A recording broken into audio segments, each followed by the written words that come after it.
Kembali bersama dengan kami dalam program Coffee Talk bersama juga dengan psikiater Rumah Sakit Jiwa Provinsi Lampung, Dr. Highboy. Dokter, penyakit psikis itu bisa menyebabkan sakit fisik, begitu pula dengan sebaliknya. Bagaimana dokter kedua hal itu berkorelasi? Ya, ketika kita jadi memang ya, dua hal ini memang saling, saling mempengaruhi, gitu.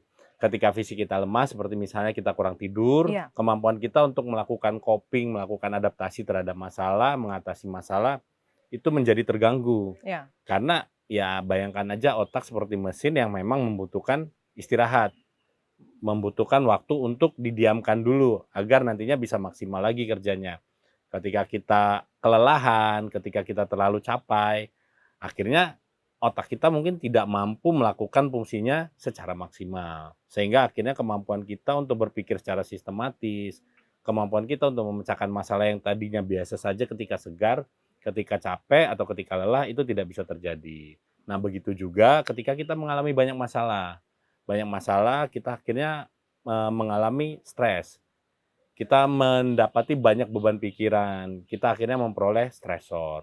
Nah, stresor ini nantinya akan mempengaruhi otak, di mana otak nantinya akan mencoba untuk membantu kita meringankan hal itu. Cuman sayangnya pada waktu yang ke depan-depannya, karena terlalu lelah, otak bekerja terlalu berat, akhirnya tubuh pun akan terganggu sistemnya. Yang paling gampang contohnya adalah ketika seseorang mengalami stresor, ketika seseorang stres, yang keluhan paling umum yang biasanya dikeluhkan adalah adanya gangguan fisik seperti sakit kepala, Oh, asam lambung. oh. Asam lambung, sakit kepala, terus juga leher kencang, badan pegel-pegel.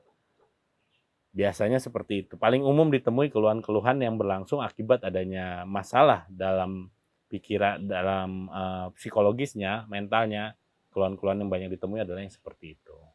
Jadi kalau ditanya mana yang harus lebih dahulu nih? Kita jaga kesehatan fisik atau kesehatan mental, Dok? Mana yang harus Nah, didahulukan? ini nih pertanyaan yang menariknya ya, mana yang lebih Ya, harus lebih didahulukan? Sebenarnya nggak bisa kita ngomong jadi seperti kalau ini akan membaik, tidak. Yang ada adalah kedua-duanya memang harus sejalan. beriringan. Ya, eee, seperti yang dibilang ora et labora, mensana in Ya, corpore sano, seperti itu seperti itu. Tujuannya sebenarnya hanya menjelaskan bahwa di dalam tubuh yang sehat atau di dalam tubuh yang kuat terdapat jiwa yang sehat. Di ya, dalam jiwa yang sehat juga nantinya akan membentuk tubuh yang lebih sehat lagi, ya. gitu. Jadi memang kedua-duanya harus jalan, nggak bisa didulu-duluin, gitu. Baik, Dok. Berdasarkan laporan Kementerian Kesehatan juga, ada laporan yang menyatakan bahwa 1 dari 3 penyintas COVID-19 itu mengalami gangguan jiwa, seperti cemas dan gangguan mood. Nah, itu bagaimana bisa penyintas yang sudah selesai dengan masalah COVID-nya, tapi justru malah mengalami gangguan jiwa, Dok? Oke, ya memang penelitiannya menyebutkan seperti itu ya, 1 dari 3 Ya, penyintas. Jadi ada betul. 30%. Iya, 30% orang-orang yang setelah melewati masa-masa terkena COVID-nya itu akan menderita gangguan atau masalah psikologis atau gangguan kejiwaan. Terutama cemas, depresi, dan juga stres, reaksi stres. Hal ini bisa terjadi berkaitan dengan banyak hal. mmm, Banyak hal, terutama yang paling pasti adalah terutama biasanya berkaitan dengan seperti stigma. oh, Ya, kita misalnya terkena COVID, kita sudah melakukan isolasi, kemudian juga karantina mandiri, karantina sesuai dengan anjuran, kemudian juga kita sudah meminum vitamin, obat-obatan yang diperlukan, dan pada hari ke-14 ketika kita sudah selesai karantina, kita lakukan pemeriksaan dan hasilnya negatif, apakah pandangan orang-orang di sekitar kita pun masih seperti itu. Nah, itu yang jadi ketakutan kita. Bisa nggak sih orang-orang ini terima saya lagi? mmm, Ya, jadi ada ketakutan-ketakutan berkaitan dengan stigma tersebut. Orang-orang yang ada di sekitar kita, lingkungan, itu orang pernah kena, itu orang pernah kena. Nah, ini kan nantinya akan membuat kita merasa seperti dikucilkan, iya. merasa seperti diisolasi. Padahal kita udah sehat loh, kok masih dibeginikan. Nah, hal ini kan nantinya akan membuat kita merasa tidak percaya diri, rendah diri, kemudian juga kita akan mengalami perasaan sedih, perasaan inferior, segala macam. Hal-hal ini nantinya akan mendorong kita mengalami depresi. Kalau begitu sarannya bagaimana Dok bagi para penyintas supaya jangan sampai terkena gangguan mood dan cemas tadi? Ya, kalau misalnya bagi para penyintas, yang paling penting adalah sebenarnya mungkin bukan hanya dari penyintasnya saja ya, Ya, tetapi juga dari orang-orang yang ada di sekeliling penyintas tersebut ataupun masyarakat secara keseluruhan. Yang paling pertama adalah kita harus cari tahu dulu informasi COVID yang memang benar.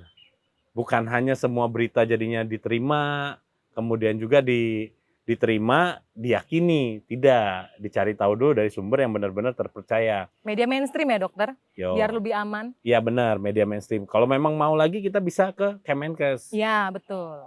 yang memang menyediakan informasi seputar COVID yang memang benar-benar sesuai dengan aturannya, sesuai dengan teorinya yang sebenar-benarnya. Atau juga kita bisa bertanya kepada tenaga-tenaga yang memang bergerak di bidangnya. Sehingga kita bisa mendapat informasi yang lebih baik lagi, dan informasi yang baik, pengetahuan yang baik ini nantinya akan membentuk pengetahuan yang sesuai bagi kita. Jadi kita tidak akan membentuk suatu opini-opini tertentu, membentuk suatu pandangan-pandangan tertentu terhadap penderita COVID-19 ini. Itu kalau dari penyintasnya sendiri, yang paling penting adalah tetap beraktivitas seperti biasa, kemudian juga banyak-banyak berolahraga tetap, itu memang harus dilakukan, tidak perlu berlarut-larut, tidak perlu juga muncul ketakutan-ketakutan bahwa dia akan terkena lagi. Waspada harus, tapi takut tidak perlu, gitu.